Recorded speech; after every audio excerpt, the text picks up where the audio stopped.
Hi guys, welcome to my channel. Today we are going to discuss about Visit to the Unknown from Tensei Shitara Slime Talk, and so without any ado let's begin. Visit to the Unknown, 07 Beretta's Revenge Part 1. It happened in an instant. Carmen had not even let his guard down. And yet, you must pay for your crime of tarnishing this gift from Lord Rimuru. By the time the chilly voice reached him, Beretta, who should have been held down by the 5 powered suits, had disappeared. What? He frantically searched the area with his sensors, but Beretta was nowhere. No, he was there. There was a scream and then one of his comrades fell. It was hard to believe this was happening. And in the next instant, Carmen had to rethink everything. The air seemed to twist as Beretta appeared. In front of him, another of his. Jog. Behind you. Huh. Carmen's scream did not reach him. Beretta moved faster than the speed of sound itself as his thin arms pierced and shredded the powered suit.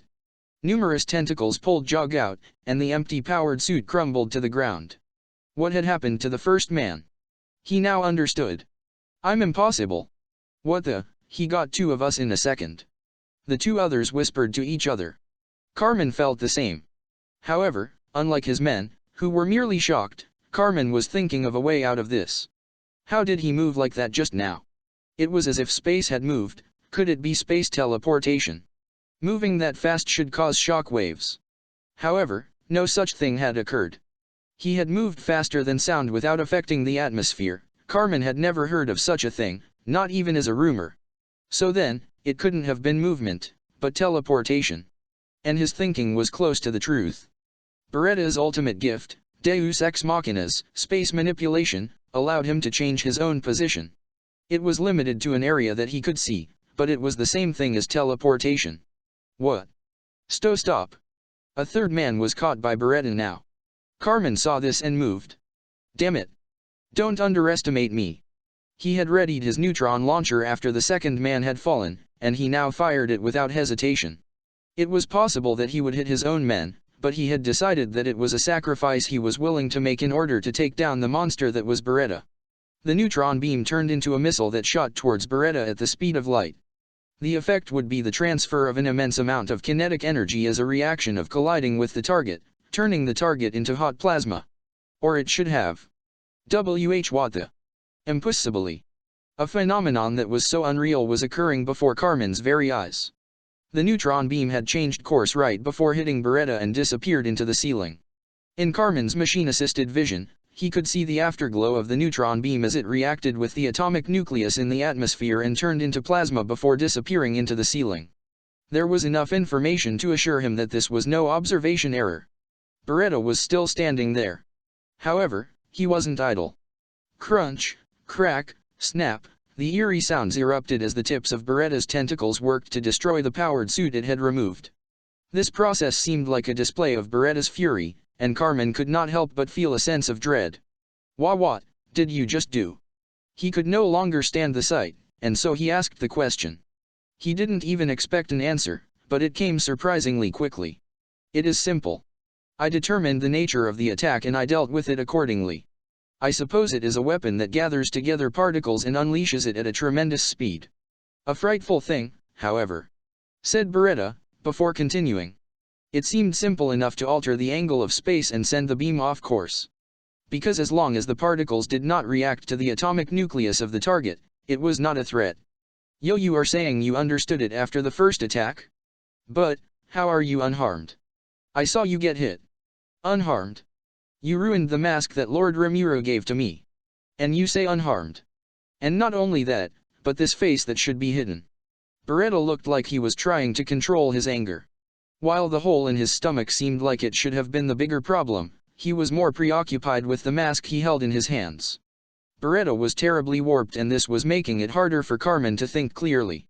However, just then, the last of Carmen's men who had been waiting for such an opportunity, attacked Beretta from behind. The hands of the powered suits had a number of barrels on them. And now one of them unleashed a rainbow of light. It was thermal plasma. It came from a thermonuclear reactor and was launched as a weapon. I did it. He screamed. And the incredible heat assaulted Beretta and yet, not a single hair from his beautiful silver locks was burnt. Beretta stood completely unhurt amidst the assault of the colorful plasma. It was a mystical sight. So much so that Carmen stared at him in a state of awe. And then, Beretta chuckled softly. The only reason Beretta had taken damage the first time the neutron launcher was used, was because it was an unknown attack. A neutron beam was not something that usually occurred in nature. And so it was not something that Beretta knew about. And so, multiple barrier had allowed the attack to go through. Beretta was lucky that his body had liquefied, saving him from a fatal wound.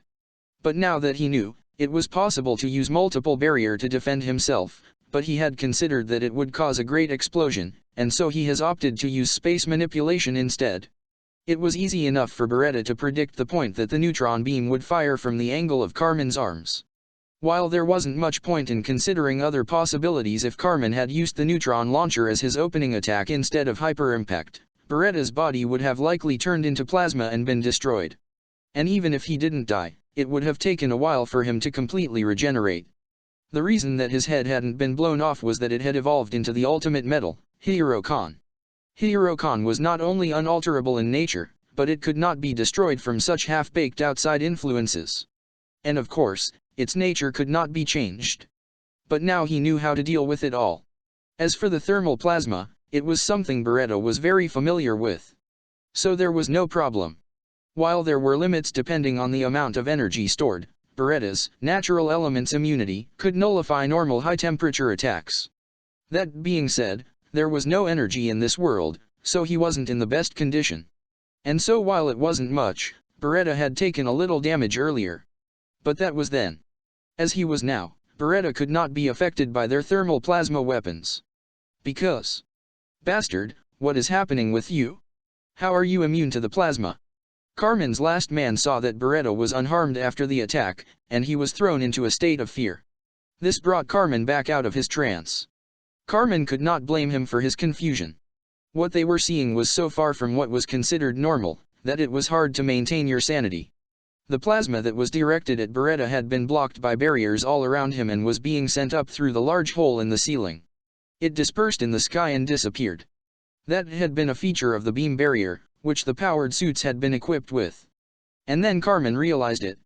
Beretta had been disassembling the powered suits with his tentacles. You were incorporating it? Yes. He had been disassembling the powered suits and analyzing their features. And then he had incorporated it as his own power, allowing for him to use all of those abilities. Not only that, but they had been altered to be more efficient and powerful. The new function of the ultimate gift, Deus Ex Machina, machine domination. Captain? What did you just... With those last words, the fourth man fell. Beretta's tentacles had slammed into him, scraping away his consciousness. Now only Carmen remained. And there, for the first time, Carmen looked at Beretta's true face. The thin eyes and lips. His nose had a high bridge that brought his features together and enhanced their beauty. His face was pale like porcelain, though there were patches of pink that surfaced because of his rage. He did not look like something that was made. And yet it was clear.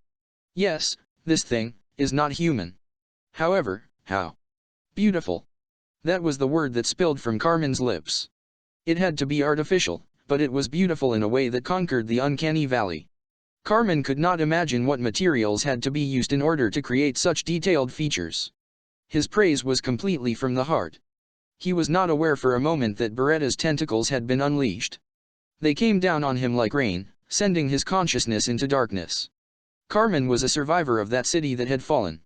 That day, along with the news of the refugee uprising, Carmen, who had only just graduated from the military academy, received the order from his superior. We have decided to ask for help from the other cities. Our lives are in your hands. I'm counting on you. His superior had been like a father to him.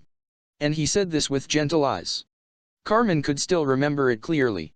And now, he understood how he must have felt to a painful degree. With the technology the cities had, it was possible to correspond. After all, back then they had communication devices that worked in spite of the high-density electromagnetic storm. But there were a number of reasons that Carmen and the others had been chosen.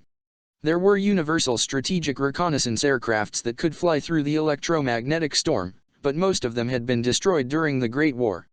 And so they could not afford to lose them now. That was the order from headquarters. Special research was being conducted in the city, and they could not afford to lose the incredible amount of research data. They did not want such valuable resources to be taken by the mob, etc. And it so happened that Carmen, who was the youngest lieutenant, was the only one who could pilot a universal strategic reconnaissance aircraft. But more than anything, the senior officer had lost his own children during the war, and so Carmen was like a son to him. He had allowed Carmen to escape. Carmen and the other 4 who were still young. On the airfield that was high above the city, they took what they could on the aircraft and prepared for transmission. Carmen was too young to understand what the officer's intention was, and so he accepted the mission without saying anything. He believed that they were on a mission to request assistance and that they would return. He had no doubts about it. The result was that he would lose his beloved mother, younger sister, and the senior officer he saw as a father, forever. Even Charles, who he had been seeing at the time. Regret, sadness, hate. With so much intense emotion, Carmen knew he could never forgive. That was the reason. Carmen hated the resistance. And this was why he could show no mercy. After that, Carmen and his 4 subordinates were taken in by South City. At the time, Michel was the young general who led the military, and they fought the resistance together. As time passed, the empire was established and he volunteered to undergo surgery in order to become a cyborg. He would be a soldier who fought in the front lines. Michel was now ruler of the South. And she gave her permission. And now, here he was. Carmen woke up with a feeling of depression as he recalled the past. For a moment he was confused about what had happened, but then he looked around him and turned pale. He realized that Beretta had defeated them and they were now captured. So, you've awakened. He looked up to see the face of a familiar man standing by the door. It was Zaza. He was guarding this room that the 5 of them were imprisoned in. He checked his internal clock and saw that it had been half a day since the fight. While he was stumped as to why they had all been kept alive, he tried to question Zaza. Who are you? Zaza. You're Carmen, right? I'm happy to meet someone so famous. Ha. And I feel terrible. I expected to be killed, but we're being kept alive. Are you going to torture us then? If you are. No, there is no point in torturing a cyborg. I know that very well. As for the reason that you're all alive. Zaza paused here and sighed. And then he continued as if shouting. This guy called Feldera was against it. Why? Who the hell knows? That guy won't listen to anyone once he has made up his mind. And Ramirez and Beretta obey him for some reason. So there's nothing I can do. What is he thinking? That's what I'd like to know. He said. This show of resentment made even the resistance hater a little sympathetic. Zaza seemed to calm down a little after this outburst. However, this all happened just after we discussed negotiating with the Empire, so perhaps it was a good thing that we didn't kill you. Both for you and for us. But, you do know we are just soldiers? We have no value as hostages. Hee. Yes, I know that. But you know, I've just grown tired of fighting. Besides, I find it rather amusing that some rubbish fool like that was able to survive all of this time. I almost feel stupid for living my life with such tension. Oh, that's right. The others will be getting up soon. So we should go too. Zaza said as he told them all to stand up. Carmen's men had been silently listening to them talk up until now, but they obeyed his order. While they were cyborgs, Carmen and his men were able to operate in any environment.